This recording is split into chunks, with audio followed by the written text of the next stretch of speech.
Welcome to Euan Smith Music, the home of original music, live streams and advice. Would you like to make music with Garageband and iPad? Of course you would, it's why you're here. Let's get to it.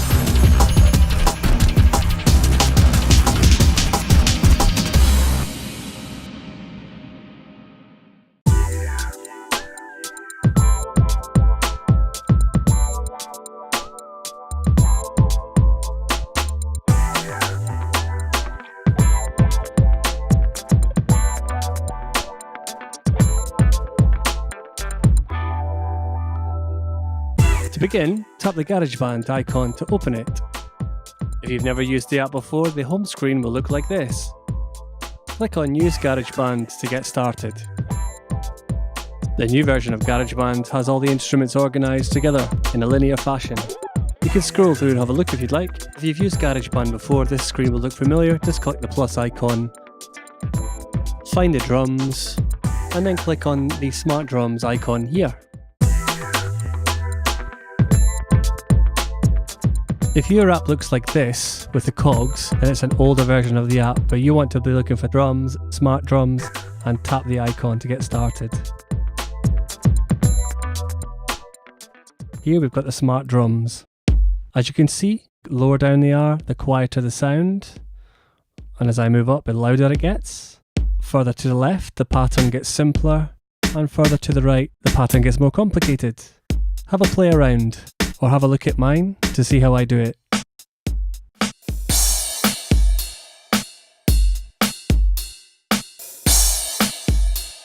Okay, so now I have my pattern. I'm going to stop the power of the drums with the button just here on the left. Looks like a power button. Then I'm going to hit the red button at the top to record. Let's cycle the recording for 8 bars. You'll see at the top of the screen there's a red bar that progresses to the right. When it goes green, click record again or stop to stop the recording. To see the recorded track, click the track button here and it will then bring you to a new view where you can see the full recording as a track. I'll just play the recording again to check that it's all there.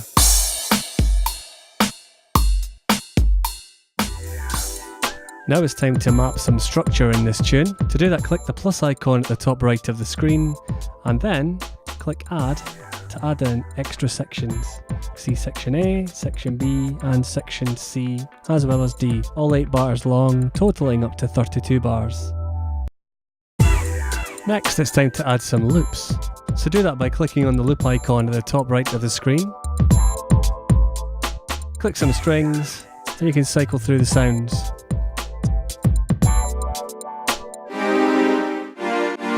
I quite like this one, so what you do is you drag and then you drop.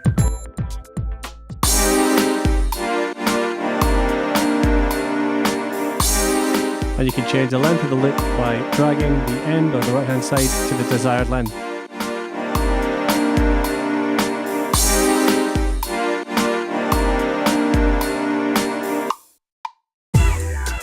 Now it's time to copy and paste our parts and loops. We're going to do that by tapping the desired part and tapping copy, and then tapping where we want to paste, tap again and then paste away. I'm going to do a fresh drum part. So you tap on the instrument again, the drum in this case, and we're going to drag around the sounds of that drum part to make it a bit more complicated. So more complex means you drag to the right. The further up you go, the louder the sound.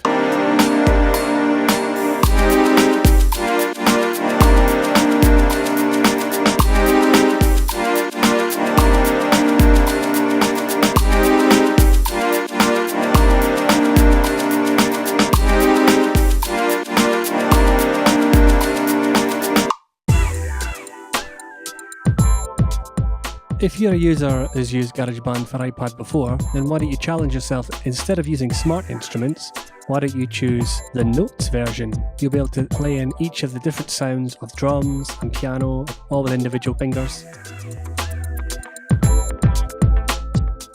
To save your work, simply tap on My Songs at the top left of the screen, and then save your music as something that you'll remember. Excitingly, I've called mine Tutorial. Woohoo! Now, if you thought the sounds that were built into GarageBand were not enough for you, then check out the sound library. There are many more sounds to download.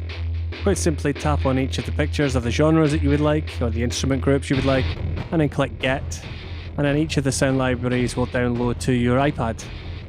There you can use them in all your different sounds. You can have world sounds, you've got beats, sequencers, kits, hits, smashes, crashes, you name it, lots of different loops and sounds for you to play with.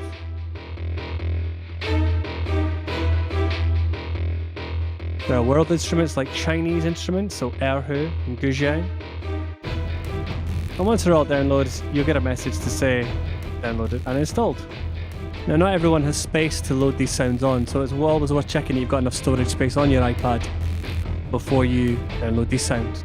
Be sure to hit up the top right of the video now, because I'll be doing tutorials on this and a whole host of other aspects of GarageBand for iPad. Thank you very much for watching, thank you very much for listening. I've been Euan Smith, and do join me for another GarageBand for iPad tutorial video. If you haven't already done so, like and subscribe, have a look at some more videos up here, and of course like and subscribe down there as well.